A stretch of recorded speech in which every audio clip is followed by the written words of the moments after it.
Hello everyone, it's Jen from Old Tinkerer Studio.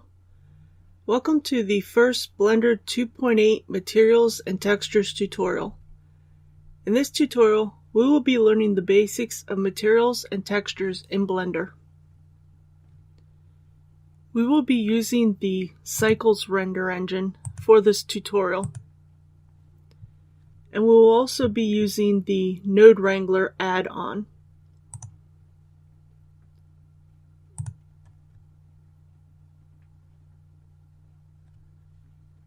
Go under Preferences, and then scroll down to Node Wrangler, make sure that you have it checked, and then save your preferences. Many times you will hear the term material and the term texture used interchangeably. However, they are two separate things in the world of 3D.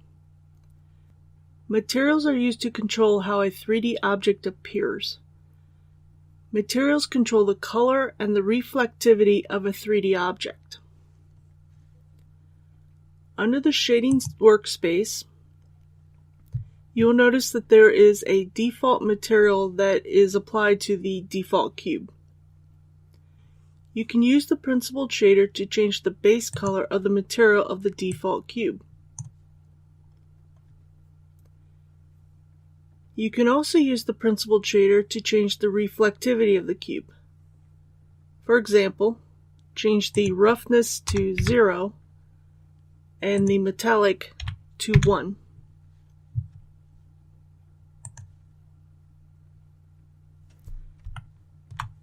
Then as you move the cube, you'll notice the change in the reflectivity of the cube's material. There are two types of textures used in 3D programs: image textures and procedural textures. The textures are simply 2D images used with a material. You must have a material in order to use a texture. Image textures are simple 2D images that are added to the materials of the 3D objects. For example, a pebble texture from a source like Wild Textures. Image textures can be simple diffuse textures, which are used in low poly style modeling, or they can also include such image textures as bump map or specular maps, which are used in more realistic modeling. If you choose to use image textures, it is best to use a seamless texture that can easily be repeated across the model. Go ahead and download an image texture. The link to the pebble texture is in the description. Once you have the image downloaded, make sure that your principled shader node is active, and then click on Ctrl-T on your keyboard. This allows the Node Wrangler to set up the correct nodes.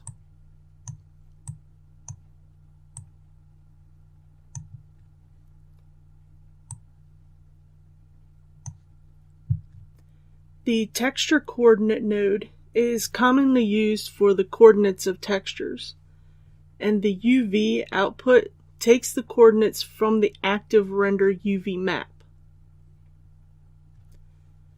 The mapping node is used to transform an image or a procedural texture. You can move, rotate, or scale the texture. The point property works similar to texture, but the way the math works, the scale values are divided rather than multiplied.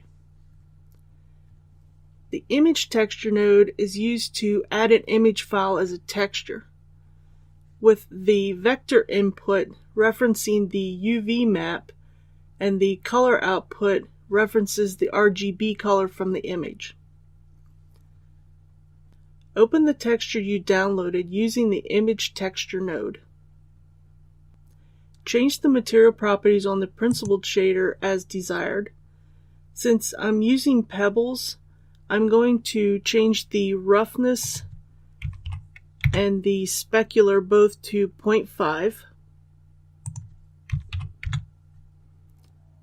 and the metallic back down to 0.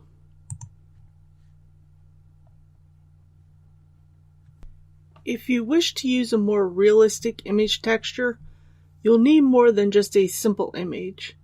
We will need to combine multiple image textures, which are also simply referred to as maps. There are multiple texture maps used in 3D. Diffuse map is a standard photo, like the pebbles texture we just used, which is the basis for all our textures. An albedo map is a diffuse texture with all the shadows and highlights removed, which allows for a more realistic texture. The ambient occlusion, or AO map, enhances the shadows and highlights of the diffuse texture, which allows for deeper shadows and brighter highlights. In Blender, this map is not needed since the shadows and highlights are calculated in both the Cycles and Eevee renderers. The normal or bump map represents the different axes of direction, which helps the 3D software to understand the shape of the texture. A displacement map is used to deform the 3D mesh, which allows for more mesh detail. The specularity or reflection map tells the 3D software where the reflection should be. This type of map is only used on image textures. The roughness or gloss map controls the reflection's sharpness.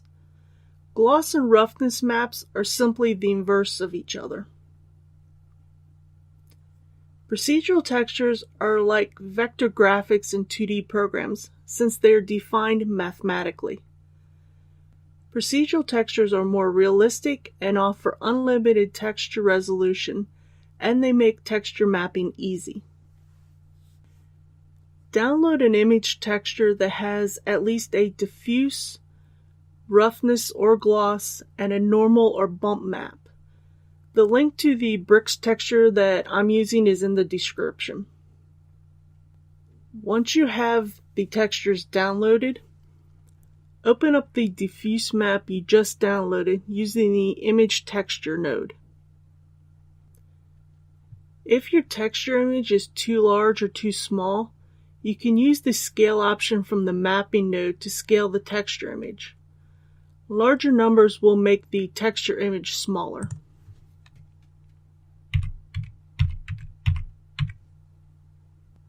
Duplicate the image texture node and then move it down below the original texture mode.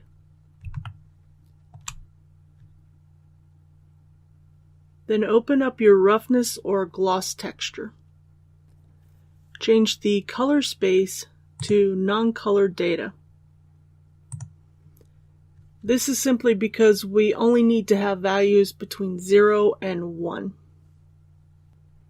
Then connect the color output node from the image texture mode, from your roughness or gloss map, into the roughness input mode of your principled shader.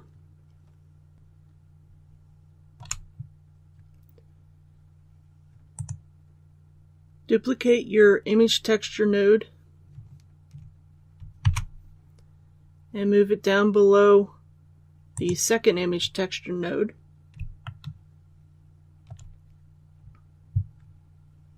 Make sure that you still have it set to non-color data.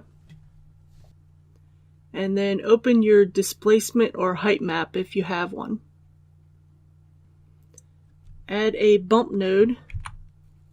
Shift A, it's under vector. And then connect the displacement or height map color output to the height input of the bump node. Duplicate your image texture node one more time and move it down below your height or displacement map. Then open up your normal or bump map. Make sure that it's still set to non-color data. Then add a normal map, Shift A, under vector. Make sure you choose normal map, not normal. Connect the color output from your normal image texture node to the color input of the normal map node, and then connect the normal output from the normal map node to the normal input of your bump node. This converts the image texture to an actual normal map. Then connect the bump node output into the principled shader normal input.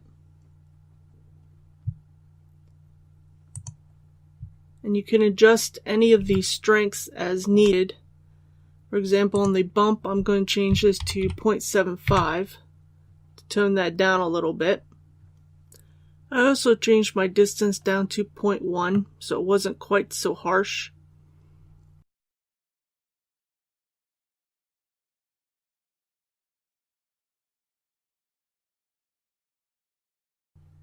And then that is a quick and easy way to use procedural maps and images and textures to make a more realistic looking texture for your model.